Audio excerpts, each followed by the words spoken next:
Hi, welcome to this presentation on near-death experiences and about the understanding near-death experiences, but um, we're going to look at consciousness as well, and particularly what is evident from not only near-death experiences, but lots of scientific revelations and research that consciousness is not necessarily through or of the brain.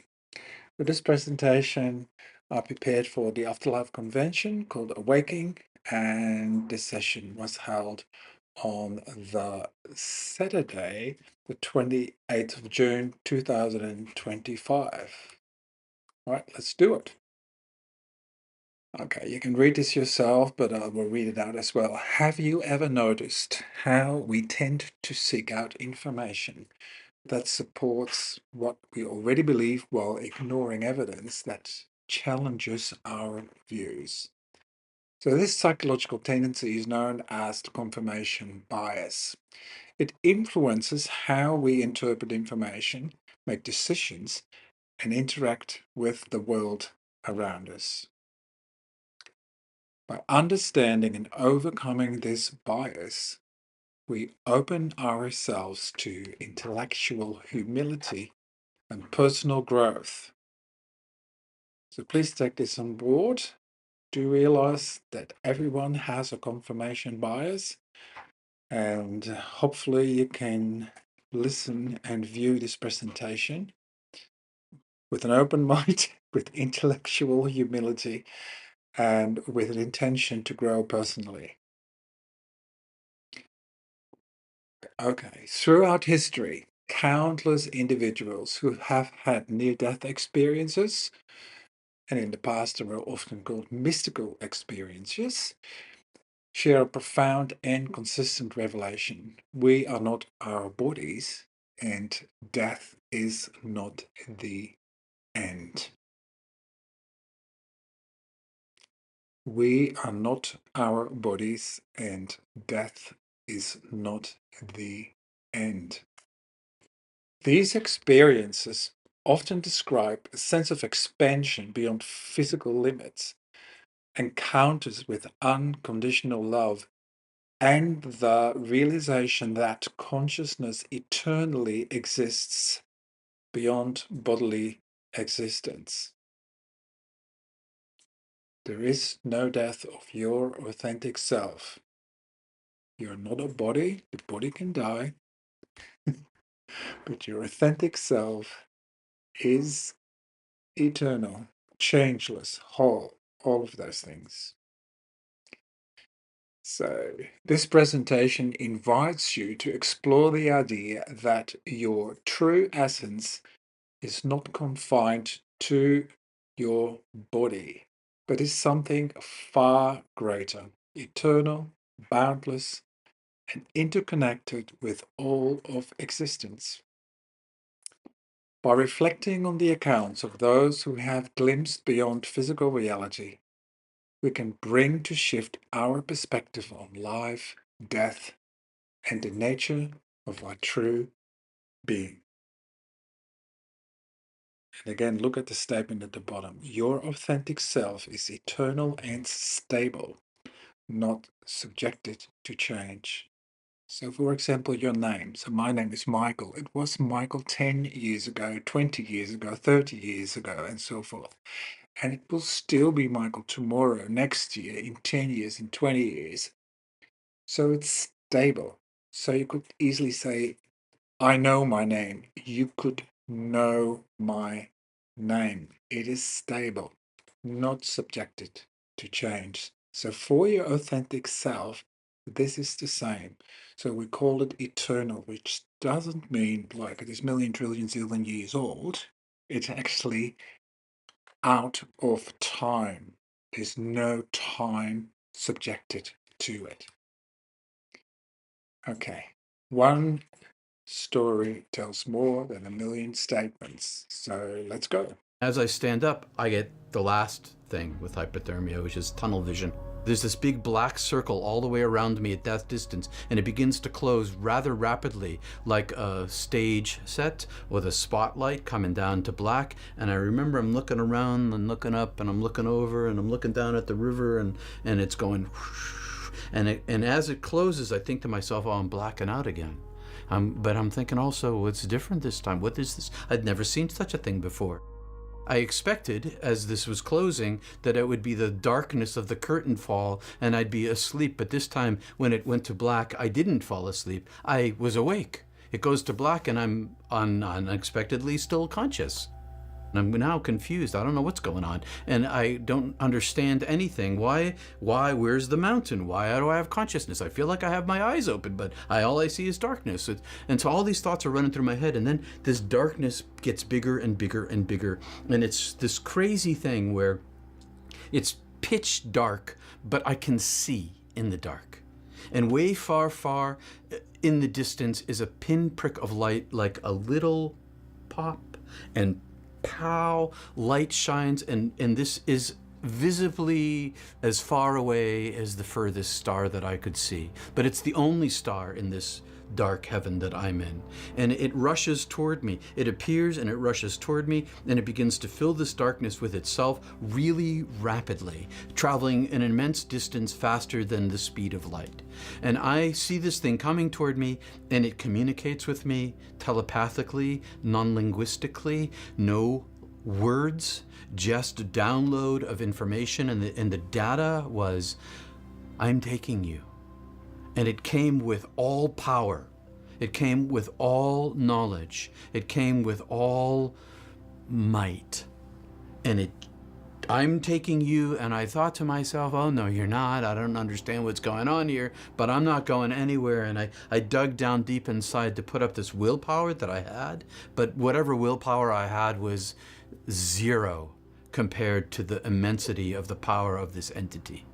And then this, like a portal, I describe in my book as like a door opens, but I could describe it as a waterfall appears. I could say that it was, well, that's the metaphors I'm using. This waterfall appears, and it's made of light itself, and it's a flow, and on its surface, it's all starlight, all sparkle, colors I'd never seen before.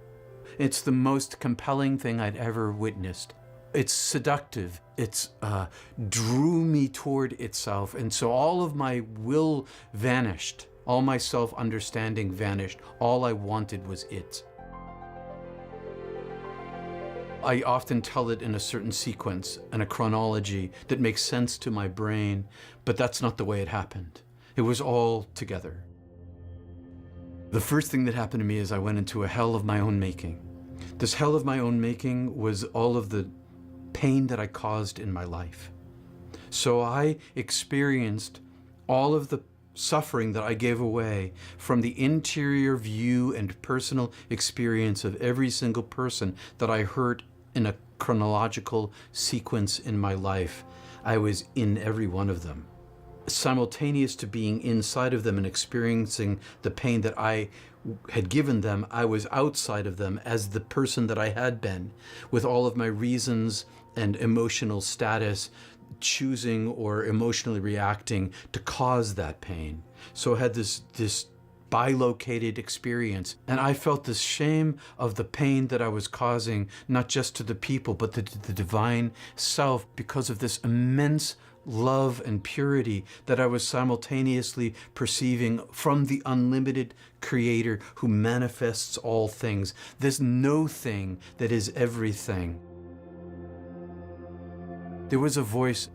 The voice was speaking to me this whole time without language, and it was all around me and inside of me. I know you. I've always known you. Everything about you is known to me. I wasn't being judged. I was simply being shown myself. No matter what I did, I was beloved.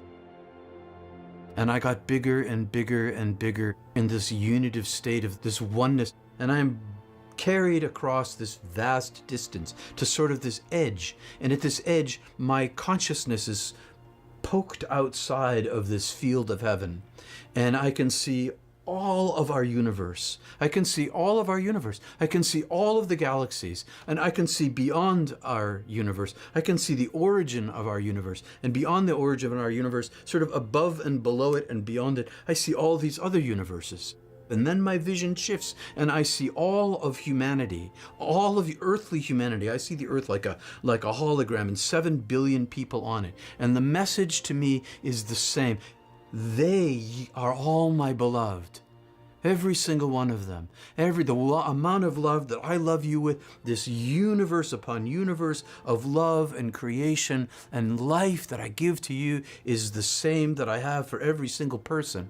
And I see inside every single person. I see everybody not like in a dream or in a vision, like they're real. I see them as real human beings living their lives. Half the world is sleeping. People making love, people being tortured. There's wars and babies being born and people are bored and there's art and there's everything and everybody's doing everything. And inside every single person, I see inside them a golden light. And this golden light is gold itself. It is the purity of their divine original self, and it's in every single person.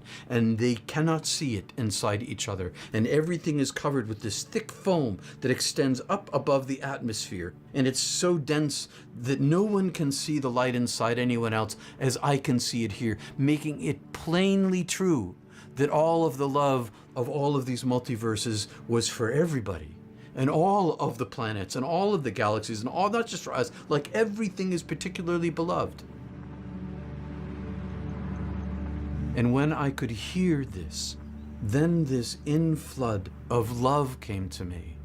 There was this beauty, joy, understanding, knowledge, bliss, paradise, awe, adoration, wholeness, light, and it expanded inside of me till I inflated like a balloon. What an amazing story. What an amazing experience. So now I'd like to ask you to consider this. If you are not just your body, what does that mean for how you live your life?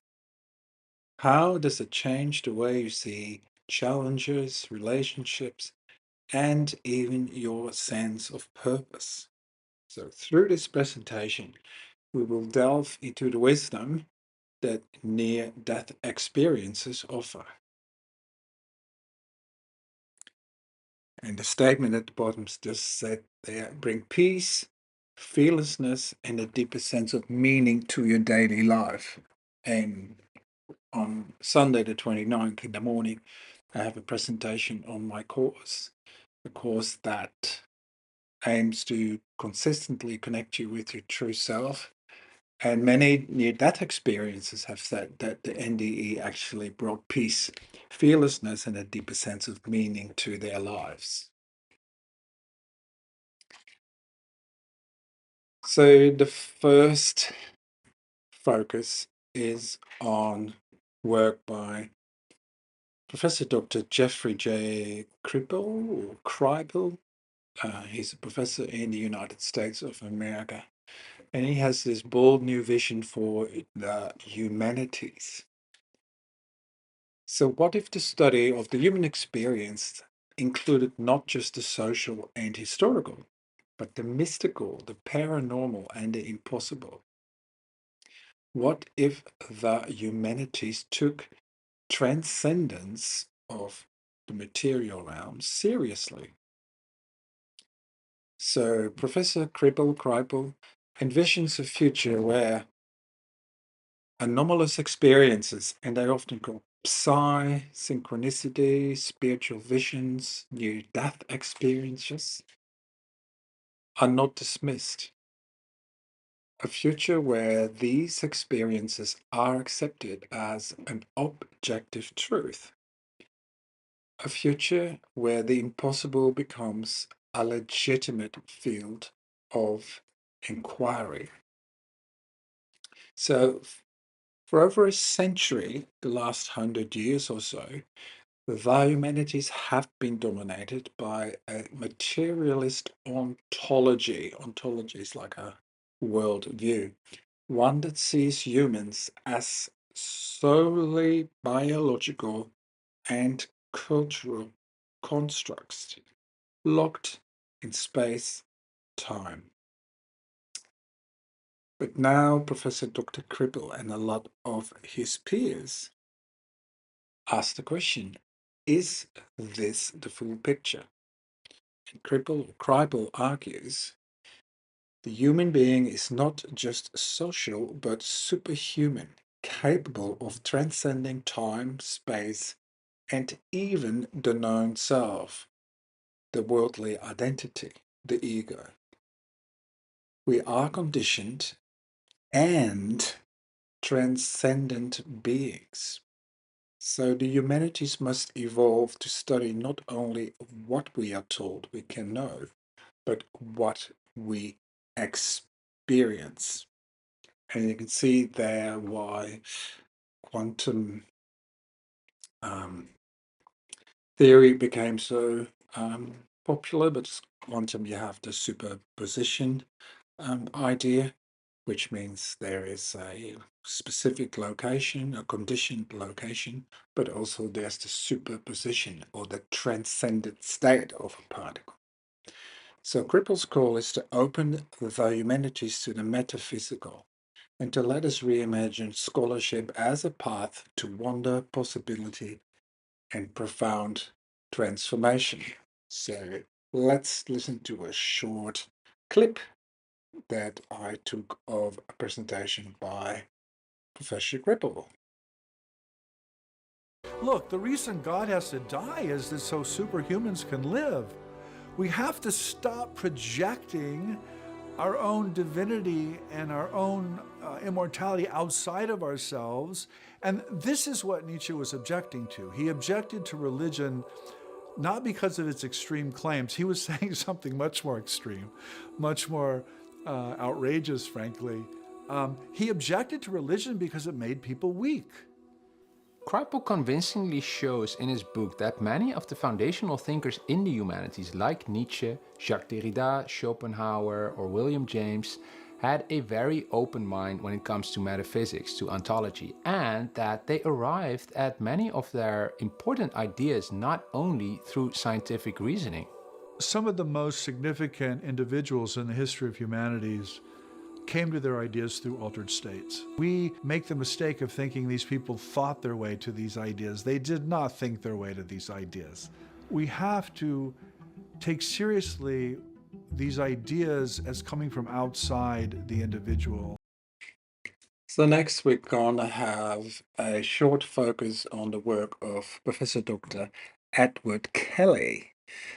And we're gonna look at challenging the brain-bound mind. Is consciousness greater than we think? What if everything we've believed about the mind, its origins, its limits, even its fate after based on an incomplete map? So, Professor Kelly, a pioneer in experimental psychology, has spent decades exploring the frontiers of human experience. His rigorous investigation into psi phenomena, near-death experiences, and consciousness beyond the body has shaken the foundations of materialist science. So, three focus questions. Is the brain the source of consciousness or merely its receiver? Can our minds reach beyond time and space and even physical death? What does it mean for science and for us if mind is not confined to matter? So, Dr. Kelly invites us to reconsider the very nature of reality.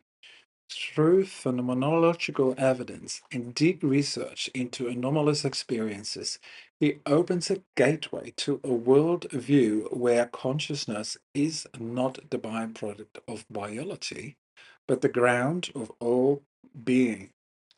So, this is more than neuroscience. This is the new science of the soul. Shown, is consciousness a byproduct of brain activity, or the mind is primary to matter? And is there a reliable evidence that led you to your conclusions? Well, I mean, I have no idea who we're talking to here or what they might know about parapsychology. But I would say simply to summarize that whole dimension of the subject that in the past 150 or so years, enough evidence has accumulated from case and field studies, plus a couple of thousand experimental studies, to convince any reasonably open-minded person who takes the trouble to study it that these phenomena exist as facts of nature, period, and that our science will have to expand in some way that permits it to accommodate them. And I think you can take that to the bank. Next, we're going to have a short look at the work of Dr. Alex Gómez Marin. He's a Spanish scientist, and particularly not your average neuroscientist. So what if vision didn't depend on eyes, and what if consciousness didn't end with the brain? So I've constructed the header, beyond the brain, beyond the eyes, seeing without sight. So Dr. Gómez Marin was trained in physics, grounded in biology, and transformed by a profound near-death experience. He now explores the mysteries of perception, consciousness, and life beyond the veil. His groundbreaking research into extraocular vision, the capacity to perceive without using the physical eyes, challenges the very bedrock of how we think we experience reality. Can humans see through awareness alone? What do blindfolded children and near-death experiences have in common? Is consciousness the true instrument of perception? By bridging science and direct experience, Dr. Gómez Marin opens a radical inquiry into how we perceive, survive, and awaken. Not despite science, but because of it. So this isn't pseudoscience, it's post-materialist science in motion. Can you give us an example from your particular research? What are you doing to study consciousness? Yes. How you do it?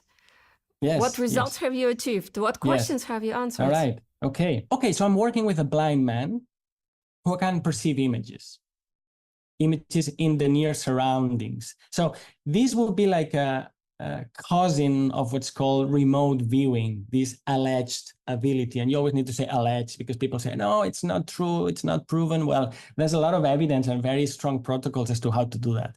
But so I'm studying a version of that can be called extraocular vision. Other people call it mind sight. Other people call it direct vision, intuitive vision. A Frenchman 100 years ago, Jules Romain, wrote a book. He called it the paroptic sense. Whatever it is the ability to perceive visual information without your eyes. Holistic consciousness and free will as the fabric of reality. We're focusing on the work of Dr. Federico Vagin. He's a physicist, an inventor, a tech pioneer, and he has brought a revolutionary insight to the forefront of science and spirituality. And that is, consciousness and free will are not byproducts of matter, they are the very foundations of reality. So this is the guy who invented the microprocessor. And now, after being very unhappy, he went within and is decoding a far greater mystery, consciousness itself. So, informed by decades of technological innovation and a profound inner awakening, Dr. Federico Vagin's work reclaims what reductionist science has long dismissed. It is that you are not a machine, and that your choices matter at the most fundamental level of existence. So is consciousness the source code of the universe? And his answer is yes. What does science look like when it includes the subjective? And can free will shape reality itself? So Fagin invites us to rethink not just what we are made of, but what we are capable of. So let's just listen for a minute to what he's saying. Waiting for, go back to sleep, thinking nothing. And all of a sudden, out of the chest, just energy was coming out of my chest, but it was love. And it was love that was never felt before. It was love that was coming from me. How can love come from me? I mean, it was unthinkable that love could come from me. And it was 10,000 times more powerful than any love that I felt before. I mean, in fact, I never felt that love because it was unconditional love. Now I have a name for it. It was love, period. Yes, it was coming from me, but it was love. And it was light. It was a white light scintillating. It was, like sparkles, and it was coming out. And then it explodes and it's everywhere. But it's everywhere, but my consciousness is there too. So not only my consciousness is within me, but it's also outside of me. And all of a sudden I realize I am that. So I am the observer and the observer simultaneously. But I retain my point of view. And then I realize, oh my God, this stuff is the stuff of which everything is made. Everything comes from this stuff. And my body was hot, it was vibrating, like the cells of my body were resonating with this thing. Of course, the emotion, the feelings was love, joy, and peace. Because this stuff felt like, that's me, I'm at home, this is me. So I'm finally home, this is this is home. But so it was all mixed up. What happens, for people to understand, what happens when we die? And they say we don't go anywhere because we never were in the body. It's the body that dies. We don't die. I hope you're still with me, and I hope you remain open-minded. And I do realize all of this may need some time to sink in, but I've got only an hour, so I'm gonna keep going. And the next focus is on the work of Dr. Bernardo Kastrup. And I made this headline saying, the universe is not made of things, it is made of experience. So it's the idea that if reality isn't out there, cold and lifeless, but it's inside of us, here, alive and aware, what then is reality and what is the stuff the universe is made of? Maybe it's not stuff, but experience. So Dr. Bernardo Kastrup, a philosopher of science and former CERN scientist, that's nuclear research in Europe, Switzerland, presents analytic idealism, a bold and rigorously argued theory that reframes everything we think we know about existence. And in a nutshell, it says consciousness is not generated by the brain. It is the fundament of all that is the fundament of reality. So according to Kastrup, we are not isolated minds floating in a sea of matter, but localized expressions of a vast transpersonal field of awareness, a kind of cosmic mind from which all experience arises. So is matter simply what experience looks like from the outside? Are we all dreamers in a shared dream of universal consciousness? What if life is not in the universe, is in life? Okay, I won't have the time to go deeper into analytic idealism, but you can Google it, you go on YouTube. But far from extraction, this theory opens the door to profound transformation, revealing that meaning, connection, and agency are not illusions, but the very fabric of what is real. during an NDE, people recognize family members and recognize themselves as individuals with an identity and a past. So this is a question about your whole notion of biological life and dissociation, and if there are other layers, I think, of dissociation, or if one directly returns to mind at large, so to speak. Yeah. So the position I normally hold and talk about is that biology, life, is what the dissociation in this field of subjectivity that underlies all nature, that's what dissociation looks like. And that's why we seem to have a separate sense of identity, separate from the rest of nature, because life is what dissociation looks like. We are dissociated. And therefore, the end of life, death, is then the end of the dissociation. Yeah. And then there is no separate me anymore. We return to what we have always been, which is nature itself, that field of subjectivity. The next focus is on the work and research of Dr. Michael Levin or Levin. Can so resonate with his thinking. So bioelectricity, regeneration, and the hidden intelligence of life. So look at this first sentence there. From a single fertilized egg, and we're talking about humans now, to a fully formed human being. How does biology know what to do? So I went through medical school and did my professional doctorate or PhD. It's similar to that. I did 3 years of embryology, and I learned all about the one cell, blastula, and all that kind of stuff. It divides, and then somehow it makes 3 germinal layers, and out of those germinal layers, a nervous system grows, digestive tract, bones, muscles, skin, glands, the whole thing. So how do these cells know how to do that? And he has explored what is called a bioelectrical code. It's an intricate language of signals and fields that guide the body's development, but also regeneration beyond genetic instruction. So this doesn't come from DNA. So you can look at DNA as a big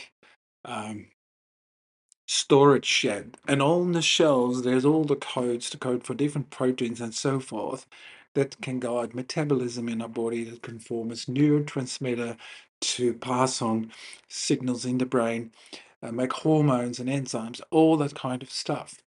But what we're talking about here is a bioelectrical glue, Dr. Levin often calls it. It's around cells, and it makes the sum of cells larger than the whole. It actually makes sure that kidney cells become kidney cells and remain kidney cells. And if a kidney cell would be disconnected, it usually goes back to the original state where it just wants to divide, and spread. But he has now found ways in tadpoles to use the bioelectrical glue to bring those cells back into alignment and regenerate them to become a kidney cell rather than remain as a cancer cell. So his work is a vision of biology that resonates with Platonic philosophy. Form and function are not purely mechanical, but are shaped by intelligible, immaterial patterns, a kind of cognitive glue underlying all systems. So now, can organs be regrown by tapping into bioelectrical memory? And he's proven that, not in humans yet, but for example, in tadpoles. Are tumors a glitch in cellular communication and not a genetic fate? And my answer is yes. What if the body is not a machine, but a self-aware creative process? So despite the fact that we have genes that can code for cancerous change, um, and we will see in my session on Sunday, actually, that often is a choice from out of time to go into the storage shed of genetic codes, DNA, and express a cancerous gene. And it happens through the bioelectrical code, the bioelectrical glue being made redundant. Okay, so reprogramming cancer bioelectrically. This is what Dr. Levin's research is doing, and inducing limb and organ regeneration. The reason I think this stuff is not these are not questions of philosophy. These are very practical questions of science because they lead to specific actionable technology. So the idea that what's going on in cancer is a shrinking of the cognitive light cone leads directly to a research program where you say, well, instead of killing these cells with chemotoxic chemotherapies, because I believe that they're genetically irrevocably damaged, maybe what we can do is force them into better electrical networks with their neighbors, and that's exactly what we've done. And so we've had lots of success expressing strong human oncogenes in frog embryo cells, and then leaving the oncoproteins be, but instead making sure that they're connected into tight electrical networks with their neighbors, and they normalize. They make nice skin, nice muscle. They do their normal thing instead of being metastatic. And so that kind of thing, it's very important to me that all these ideas, and so we'll talk about in a minute about Platonic space and things like that. It's important to me that all of these ideas don't just remain as kind of philosophical musings, but they have to make contact with the real world, and specifically not just explaining stuff that was done before, but facilitating new advances. They have to enable new research programs that weren't possible before. That's what I think is the value of all of this kind of these deep philosophical discussions. And modern idealist philosophies point to one radical truth. Consciousness is not a byproduct of the brain. It is fundamental, eternal, and all-encompassing. Through rigorous scientific investigation, including her groundbreaking work on near-death experiences, Dr. Woolacott explores what happens when the brain is offline, yet awareness continues. So her findings lend weight to what ancient yogic masters always taught. You are not just in the body, you are more than the senses.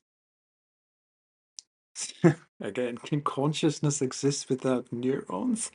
And the answer is yes. Do near-death experiences offer a glimpse into the true nature of being? And the answer, again, is yes. Is reality itself a field of divine awareness of which you are a part? Yes. So, Marjorie, Dr. Woolacott offers not just theory, but a call to transformation, to explore from both inner practice and empirical science the deeper nature of who we really are. So this is the union of science and spirit, of ancient insight and modern evidence, of you and the infinite field you arise from. I would say that there are just two more cases that I won't go into detail on, but they're also very strong. One is the case that I actually also published with Dr. Bettina Payton, who had cardiac arrest during a cesarean section for the birth of her third child. And once again, she had her eyes taped shut. And yet at a certain point, she, of course, hears the surgeon say, basically, well, no, it's the anesthesiologist say her blood pressure is too low. How far along are you in the surgery to the surgeon? And he basically says her blood pressure is plummeting fast. And at that point, she hears a loud expletive because, in fact, her blood pressure has plummeted. And they then go ahead and press that red button to call a code into the wall because her heart has stopped. And she then is watching all of this now from above her body in the operating room, seeing everything in the operating room. She then leaves for a period of time and goes, she says, she realizes it's not another realm. It's another state of consciousness that she is in, where she feels one with this sparkling like intelligence. And she feels totally happy there, but then is told, you have to go back. She goes back, enters the operating room, and sees the code team rushing into the room, trying to revive her. And then this white-haired surgeon coming in, weaving his way through the room to her side, taking his hand, reaching into her blood-filled abdomen, locating the aorta, clamping his finger around it, clamping it shut, and that's when her heart stops pumping again. And she knows that she's going to live because she's watching all of this happening. And she then again hears a nurse whisper in her ear that you have a baby that's a beautiful little girl, she survived. She wakes up in the recovery room later from the anesthesia, and before anybody can talk to her, even though she has a trachea tube in her mouth still, She motions for them to say nothing and for a napkin, and she writes on the napkin, I know my heart stopped. I know my uterus is out because they did a hysterectomy, and I know I have a baby girl, so that she could tell them before they could tell her exactly what happened. And she said, from that moment, she knew that consciousness was fundamental, that she was not just this physical body. And she had been an atheist ahead of time, but that experience now told her, I'm much more than my five senses and the neurons in my brain. Into the infinite, a neuroscientist encounter with unity. So what happens when a leading neuroscientist lets go of everything he knows? So Dr. Christoph Koch, one of the world's foremost researchers on the neural basis of consciousness, underwent a profound shift, not in a lab, but in a 5-MeO dimethyltryptamine, DMT, psychedelic experience that defied scientific explanation. So you may have heard of ayahuasca. That is the same stuff. I was no longer me. There was no body, no time, no space. There was only everything. And that's quoting Dr. Christoph Koch. So in that moment, the boundary between self and cosmos dissolved. The result was not hallucination, but revelation. And Koch describes the experience as a state of being one with the universe, where consciousness was not confined to a brain, but pervaded all that is. And this is from a scientist once convinced that the mind was purely neural. So can the deepest truth of existence be felt rather than dissected? Yes. Is altered consciousness a key to understanding the nature of all consciousness? Yes. What happens when science meets surrender?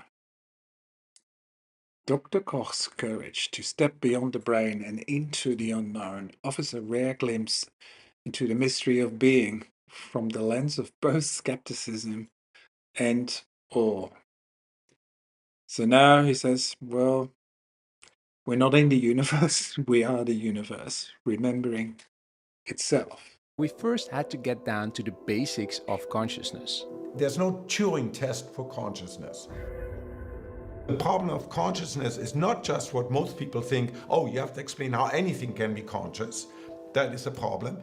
But then you also have to explain in each case, why is the particular conscious experience the way it is? Yeah, that's interesting. Yeah. Whether I'm on mushroom or angry, these are different experiences, Yeah, and you have to explain how I can have different experiences. Yeah. We tend to believe that if a system behaves conscious, it might be conscious.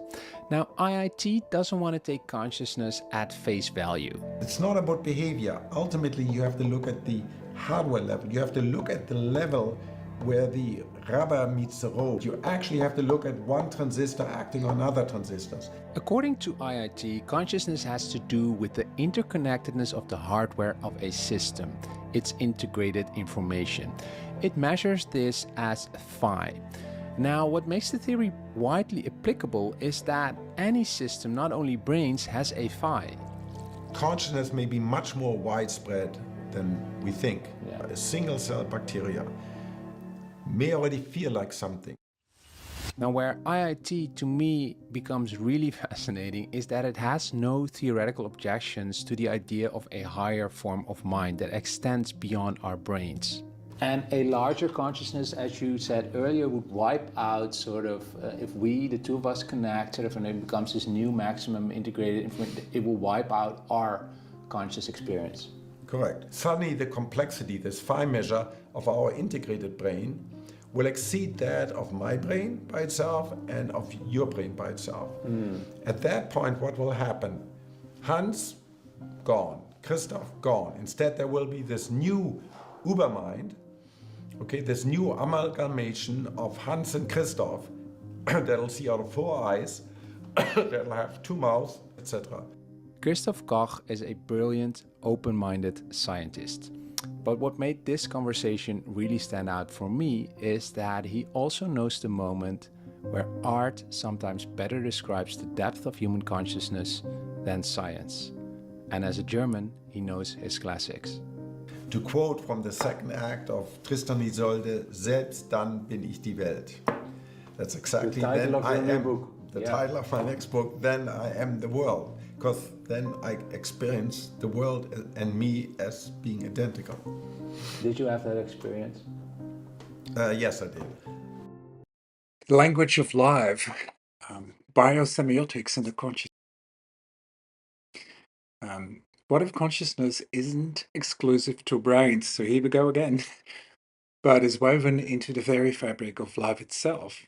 Well, Dr. Yogi Handlin, an environmental philosopher in biosemiotics, invites us to see life through a new lens, where science, communication, and meaning are not human inventions, but really ancient biological realities. So, from the humblest bacteria to the tallest tree, living beings perceive, respond, and interpret. They read the world and write themselves into it. So, biosemiotics is the revolutionary field where biology meets philosophy, exploring how all organisms, not just humans, engage in semiotic behavior. They sense, choose, and adapt with intelligence, even without neurons, without a nervous system, without a brain. Is the oak tree aware of the light before it turns its leaves? Yes. Does the mycelium sense and interpret its underground network? Yes. Can cells decide based on the signs they receive? Yes. This emerging science suggests that consciousness is not an anomaly. It may be the rule rather than the exception. Consciousness is not man-made, but life-born. So Dr. Handlin's work is a bold call to remember our place within a symphony of sentience, not at the top, but as part of a vast, communicating, living world. Does nature speak to us in a language that we don't fully hear anymore? Yes. This video is about biosemiotics, a new way to understand non-human consciousness in nature. What you saw was the elephants on the coastal zones. They broke free from their shackles and they headed for the hills, and the people followed them.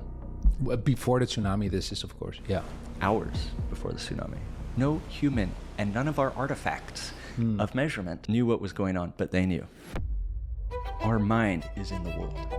Our mind is emergent through the relations we have with all the other beings and all the other strands. Every organism sees a different part of reality. Yeah, has a different dashboard. Yeah. And insofar as we can become aware of any other organism, we are sharing some sort of umwelt. There's some overlap. You're killing ways of seeing the world, ways of being in the world. You know, when we destroy olive trees that have been around for 1,000 years, we don't know what relations those olive trees were holding up on an ecological level, but also on a semiotic one. When we are scrolling through our black mirrors, you know, looking for that dopamine release, what we're actually craving is to be nestled in the branches or the roots of a tree. In Japan, they have Shinrin-yoku, forest bathing, where doctors prescribe for various illnesses, go be in a forest, lie down, breathe, be there for an hour, feel all your emotions. We need to feel again, you said. That's the only way that we will survive. The sapient cosmos toward a scientific spirituality. So can science and spirit finally speak the same language? Let's look at the work of James Gladfelder, who is a complexity scientist, and he dares to reweave the ancient and the modern, proposing a bold new framework. It's called syncretic idealism. It isn't just philosophy, it's a modern-day synthesis of physics, information theory, psychedelic insight, shamanic wisdom, and the perennial truths of idealism. At its heart lies a profound question. Is the universe itself conscious and learning? So Gladfelder's work suggests that consciousness is not a byproduct, but the ground of all being. The cosmos, through the emergence of information and increasing complexity, may be engaged in a purposeful unfolding, a self-aware universe coming to know itself. Can the gap between first-person experience and third-person observation finally be bridged? Well, the suggestion is yes. What if psychedelic visions and quantum physics are glimpses of the same truth, told in different tongues? Might spirituality be the next frontier of science, one that embraces evidence and mystery alike? So, syncretic idealism offers a visionary roadmap for a scientific mysticism, where empiricism meets awe and a search for truth leads us not just outward but inward. Perhaps the universe doesn't just exist, perhaps it is aware, and we are its awakening. And that's a bit cynical because it is aware and we are awakening. Your brain channels consciousness, it doesn't produce it. The cosmos becomes sapient. From a computational perspective, super simple rules kind of suddenly give rise to very complex behavior. The cosmos appears to be assembling very complex contraptions like our brains, which are then able to channel the base consciousness. It's a participatory universe, so the participation is consciousness. Wave function collapse, and you have an observation here, and then the probabilities become something. What happens in between, there's nothing, that's like metaphysical no man's land. You have two metaphysical choices. Either it's like this cosmic nihilism, it's random, has no purpose, shut up, die, whatever, nothing's going to happen. Or you have these dogmatic, static religions which tell you exactly, very detailed, what is what and how it works. So I find these are both disillusion. I think a modern version of idealism is what we need, a scientific spirituality. So it's scientific, it means you're dealing with consensus reality and you're not denying it. And spirituality being that you are kind of open to working with your own consciousness. Everything can be decoded and has a meaning. And I believe the Western mind has totally forgotten about kind of this symbolic way of cognition. It's almost to me as if the universe grants us mathematics, physics as a sort of to comfort us, to give us a tiny bit of control. But then the moment you go in, then you're just... Professor Dr. Donald Hoffman. Space-time is just a headset. So what if everything you thought was real was just your user interface? So cognitive scientist Professor Donald Hoffman challenges the very fabric of our perceived reality. So in his groundbreaking theory of conscious agents, he proposes that space and time aren't the stage upon which reality plays out. They're simply tools evolved for survival, but not truth. We've mistaken the headset for the world. Donald Hoffman. So according to Hoffman, what we see, shapes, colors, motion, is no more the thing in itself, as icons on your phone are the electrical circuits beneath them. The world of form, including space and time, is not the objective structure of reality, but a cognitive dashboard crafted by consciousness to navigate experience. So at the core of his theory lies a profound idea. Consciousness is fundamental, not matter, not space-time, not energy. He introduces conscious agents, interacting fields of awareness as the true building blocks of the cosmos. And these agents give rise to what we call physical reality, rather than the other way around. What are the implications? The universe is not a cold, dead machine, but a dance of perception, interaction, and intelligence.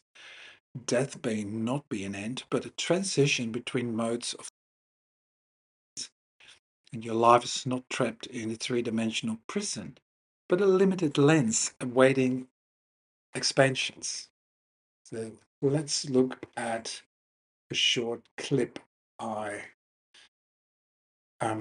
recorded. And the real world.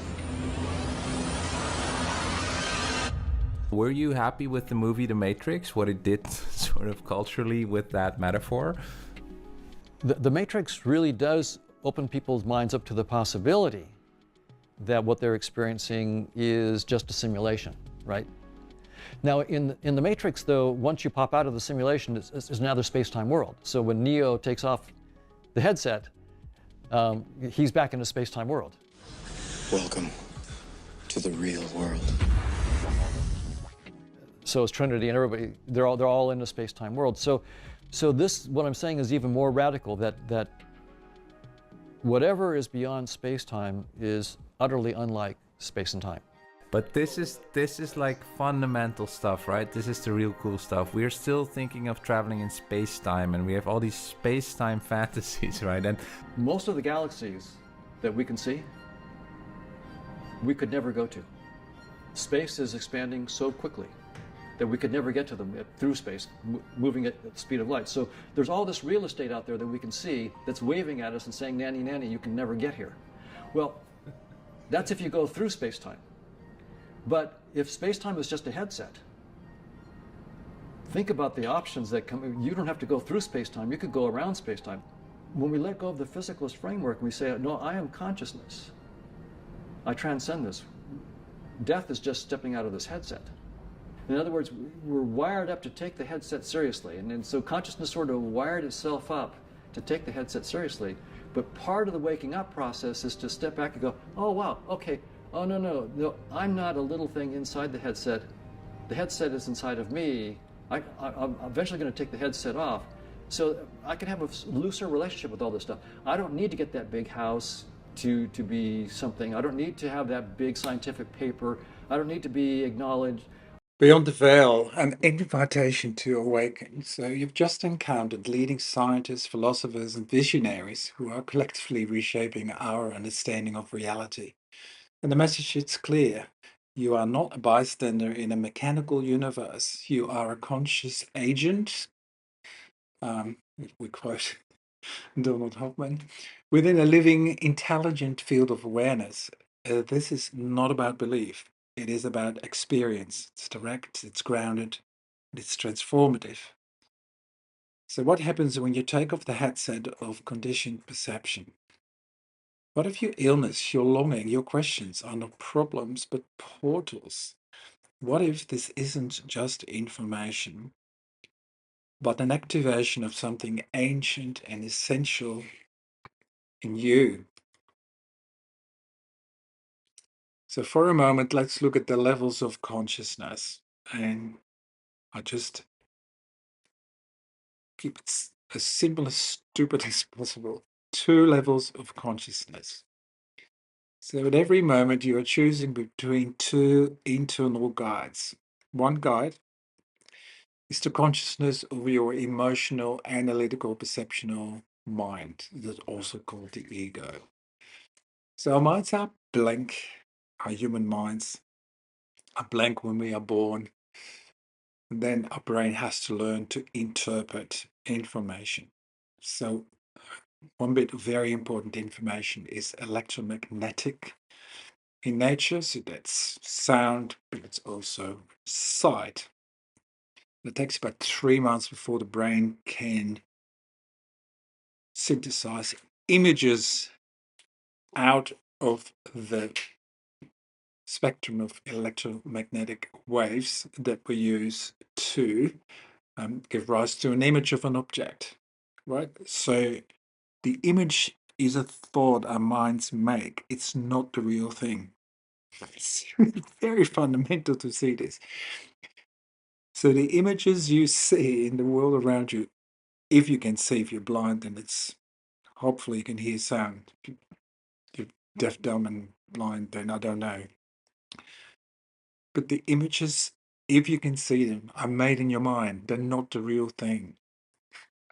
A fly will see a completely different object, and a bee and a bat, for example, will see a different object again. Because depending on the apparatus and the brain, it will make up a different image for the same object. And then as we evolve, we're driven by emotions. So I'm hungry. So now your brain then analyzes, okay, I may have to go to the pantry or to a shop or to the fridge, right? And then we have perceptual experiences around that. So this particular consciousness is the realm of instability. Happiness is here today and gone tomorrow. Perceptions, which are always illusions, and neuroscience and psychology has told us no one ever sees the truth. We all have our own version of it. There's a car accident, 10 people witness it, you get 10 different stories. But not just that, each time we remember, we change our memories. The 3 hours from the car accident, everyone will have a different story, and a week later, another different story. 3 months later, totally different stories. So perceptions are always illusions. It's also the realm of space-time, contradictions, conflict, fragmentations, passionless and confusion, because in the other level of consciousness, there is no specialness. We're all creations coming from the same creator, and therefore we are like the creator. What the Bible says, you're created in the likeness of the image of the creator. That's what Jesus decided to go to the desert, draw a circle, and said, I want to be in that level of consciousness where I am the power of God, not God, but like God. Space and time on the planet, we're special. One person wins gold medals, another person is homeless, and so forth. And there's lots of confusion. And as I think Lao Tzu once says, the only stability in space-time is constant change. So at best we have faith, belief, and conceptual understanding. So the other guide is the quiet, stable home of truth within you, the core of your authentic self. And this self is experience in a near-death experience. Experiences report to be home and report to be their true self. In addition, all sickness and pain disappeared in only an instant. So in this realm, we know ourself and everything that is. So in psychology, there's this thing called the self-concept. So that's the first guide of consciousness, the emotional, analytical, perceptual mind. Who are you? Well, I have this self-concept that I'm a body. But in the other level of consciousness, where you're home and your true self, you know yourself and you know everything that is. And here's a well-known near-death experiences list. It's not very comprehensive. Just to give you an idea that these experiences are not unique. And in Australia, the estimate in 2005 was that at least 2 million Australians had had a near-death experience. So we're now 20 years beyond that, so the number is more than likely higher. But here we go. Dante Alighieri, he wrote the Commedia. It's a poem on the afterlife, and it's divided into 3 parts: the Inferno, the Purgatorio, and Paradiso. So you've probably heard about the Inferno and the Purgatory and Paradise, and those names come from his poem. Ramana Maharshi, he enacted death, and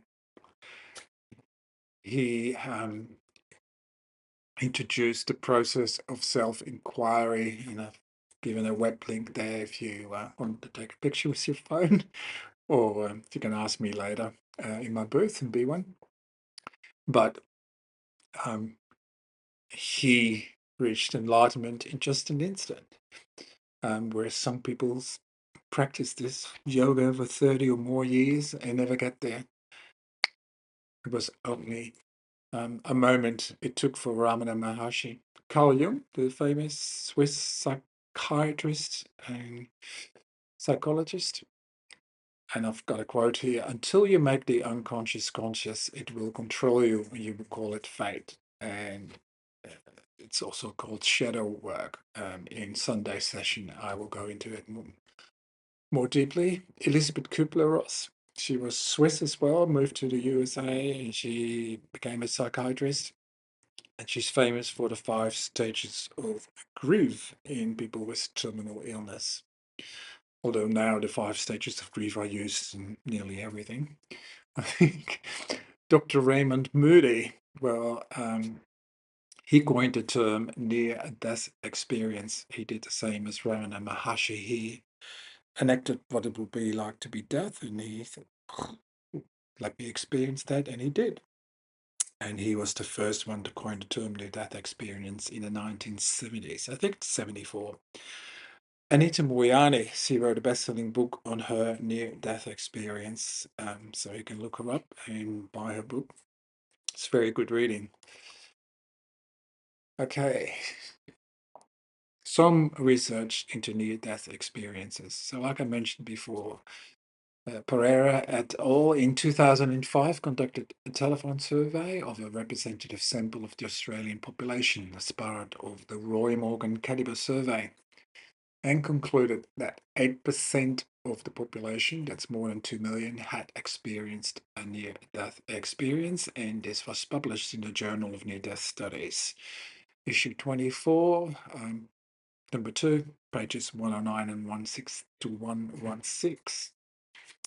So I want to highlight some research by Cherry Sutherland, too, on near-death experiences in Australia, and she concluded that the NDE should be seen not only as a force for profound personal transformation, but also as a force for positive social change. And her research revealed that experiencers no longer have a fear of death. They have a firm belief in an afterlife, and they report a noticeable increase in psychic sensitivities. They describe a strong commitment to spiritual growth, and furthermore, they report a marked change in interest and an increase in concern with social issues, which often results in study and career change.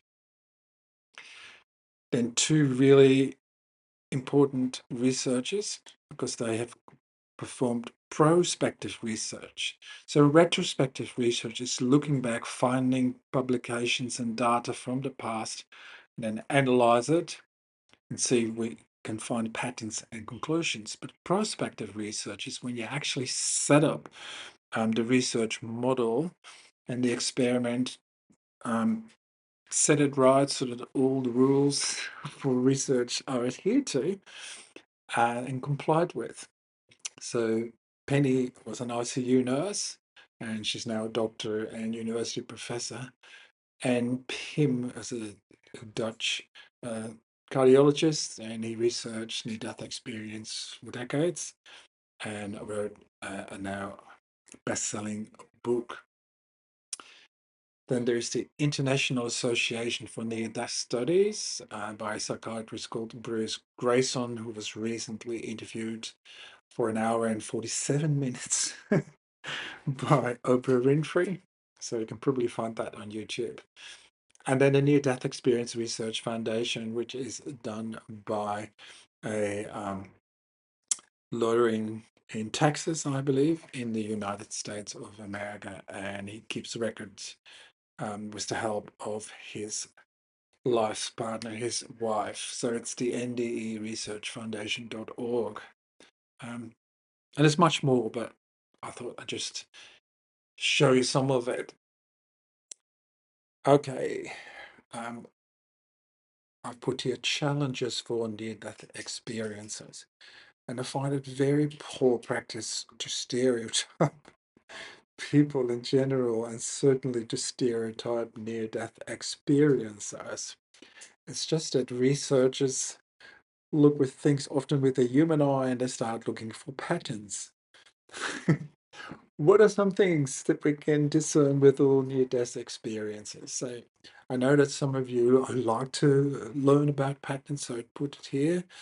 Um, but I won't go too much into it. But often there's an extreme need to talk about a near-death experience. Want the whole world to know, speaking it from the rooftops. There's often anger and sadness, in particular depression, to be back on Earth. Don't want to go back, but some strong voices and beings convince a person they need to go back, and then they're back in the body. Another thing that the near-death experience, where your true self and there's this unconditional love is everything. You know everything. You know yourself. Where life on Earth could be dull and boring, or even worse, it could be painful.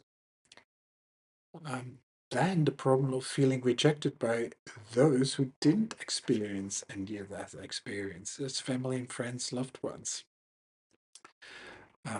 colleagues. So there's a fear to be declared mad. There's also an incapacity to put near-death experiences in words. Like I said, our human brain starts off blank and it trains itself to interpret the space-time world environment around us, but it has never been trained in the consciousness of the other side, so to speak. So the things that happen there just does it best to put it into sound and pictures and feelings. But it's all happening in the same moment. So it's very difficult to express. Often there's 360 visions, out of body experiences, etc. There's no unconditional love experience from earthly relationships. And not knowing what to do with the heightened intuition. So lots of near-death experiences become psychic in one way or the other. And of course, psychic, it can be with sight or with hearing or with sensing. I think there's 5 different types of psychic intuition. So yeah, these are really big challenges for near-death experiences. So what to do? Well, my angle is, and I found a way of staying consistently connected with my authentic self. But I have a holistic view, I have a holistic experience from out of time on the other side. And that is what is true for me is true for everyone. So everyone can connect with their authentic self. All right, I put some things on paper. Insights from near-death experiences often reveal profound shifts in perspective that can inspire happiness and healing. And we're talking here about a deep sense of interconnectedness, unconditional love, and a heightened appreciation for life's simplicity. And when you stand in your wholeness, when you recognize who you truly are, you become resilient and often you're instantly completely healed. It doesn't mean you're hard like titanium and bulletproof, but you're soft and more unstickable like Teflon. Self is stable, it cannot be affected. So I said there's a 3-part focus here. And actually, tomorrow I'll talk about a 4-part focus on you. So self-awareness. So until you make the unconscious conscious, it will control you and you will call it fate. And that's a quote from Carl Jung. So we'll go into that tomorrow in the session. Focus on your possibilities so we can reframe challenges as opportunities for growth and adopt a mindset for healing and happiness. So embracing the transformative lessons of near-death experiences allows us to cultivate inner peace, release fears, and align with a deep sense of purpose, enabling us to convert pain and uncertainty into a pathway toward joy and holistic healing. And then last but not least, focus on your transformation. So it is about remembering who you truly are. So clear away what no longer serves you so you can fully embody the light, love, and limitless potential that have always been within you. So with the Awaken conference, and I would say this is your moment to reimagine healing as inner coherence, to see beyond the illusions of separation, and to remember that you are already more than you've been taught to believe. So step forward, not into another belief system, but into your own inquiry. And I put the veil is starting to become thinner now. You can use the QR code. It will link you to my website. There's so much more information there. There's a free session. There's also a course for a fee, and my contact. You can subscribe for free to the website, and that gives you access to the free session, also the blog and the podcast. All right. Thanks for listening.